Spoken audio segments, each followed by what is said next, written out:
আসামের কাছাড় জেলার সোনারপুর এলাকায় ভারী বৃষ্টির কারণে রেল লাইনে সমস্যা দেখা দেয়। এতে করে রাজ্যের পেট্রোল পাম্পগুলিতে পেট্রোল ও ডিজেল সংকটের আশঙ্কা দেখা দেয়। তাই আগাম সতর্কতা হিসাবে পেট্রোল পাম্পগুলি থেকে পেট্রোল ও ডিজেল প্রদানের ক্ষেত্রে কিছু নির্দেশিকা জারি করে খাদ্য দপ্তর। সেই নির্দেশিকা মোতাবেক বর্তমানে পাম্পগুলি থেকে জ্বালানি দেওয়া হচ্ছে। সরকারি নির্দেশিকাকে দেখতে পেয়ে একাংশ বাইক ও গাড়ি চালক পাম্পগুলিতে ভিড় জমাতে শুরু করে। ফলে রাজধানীর অধিকাংশ পেট্রোল পাম্পে পেট্রোল ও ডিজেলের জন্য বাইক ও গাড়ির দীর্ঘ লাইন দেখা যায়। তবে কয়েকদিনের মধ্যে পেট্রোল এবং ডিজেল স্বাভাবিক হবে বলে জানান পেট্রোল পাম্পের এক কর্ণধার। এটা আনসার্টেন ওখানে ভারী বৃষ্টি হওয়ার শোনাবো, ওর সাইডে ভারী বৃষ্টি হয়েছে। ভারী বৃষ্টিতে রাস্তাঘাট একদম ফ্লাড সিস্টেম করেছে। কিছু কিছু রাস্তা ভেঙে গেছে, গাড়ি পারছে না, যাইতে পারছে।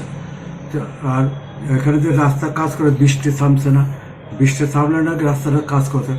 এইদারই কালকে থেকে বৃষ্টি কমছে, রাস্তার কাজ শুরু হয়েছে, গাড়িও আসা যাওয়া মুভমেন্ট করছে।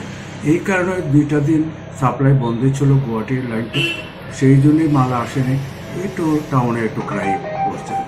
সেই কারণে 1 তারিখ থেকে গভর্নমেন্ট একটু আইন জারি করেছে, যেহেতু 2 হুইলারে 2 লিটার, ওদের 3 হুইলারে 3 লিটার এরকম একটা বাইন্ডিং করে দিয়েছে। তাতে এটা অসুবিধার কারণ নাই, কারণ 1-2 দিন পরে আবার তবে কালকে থেকে মনে করে কিছুটা স্বাভাবিক করে দেবো। রাস্তা করেছে, রাস্তার কাজ চলছে। ব্যুরো রিপোর্ট, খবর ত্রিপুরা।